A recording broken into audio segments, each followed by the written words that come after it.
Ukraine launching a major wave of attacks on Moscow tonight, coming as Putin continues to face massive setbacks in the war, and he's coming under increasing pressure at home as a result, raising questions of whether he'll end the war or escalate. Nick Payton-Walsh begins our coverage out front. Hell is still nightly for Ukrainians.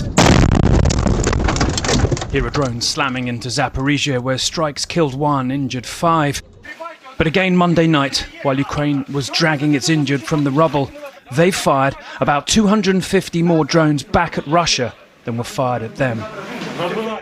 419, 60 of them at Moscow. This video apparently showing the moment a drone impacted near where Russian officials said a 6-month-old baby was among the 2 Russian dead that night.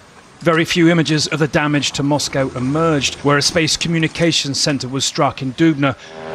A lot of video actually came from Ukraine's president. Flaunting the damage, the Kremlin has instructed its law enforcement to hide. Russian city skies blighted more and more like Ukrainian cities. And scenes like this devastating attack on a Moscow oil refinery 2 weeks ago, shattering the sense in the capital of Putin's war of choice being something far away that others fought. Now forced to admit more times than he would ever like in the last month to the problems Russians already know about, like gas shortages. You are well aware that problems persist for both drivers and businesses. It's not always possible to find the required grade of fuel at present. Ukraine released footage Tuesday of drone units who said they had targeted Moscow's specific anti-drone defences, making the route to the capital easier. But it is not just Moscow under pressure. The peninsula of Crimea battered hard, its isolation a key Ukrainian goal, achieved through blowing bridges, trains, roads, blackouts and more gas queues. The frontline brutal battles remain, but the story has changed.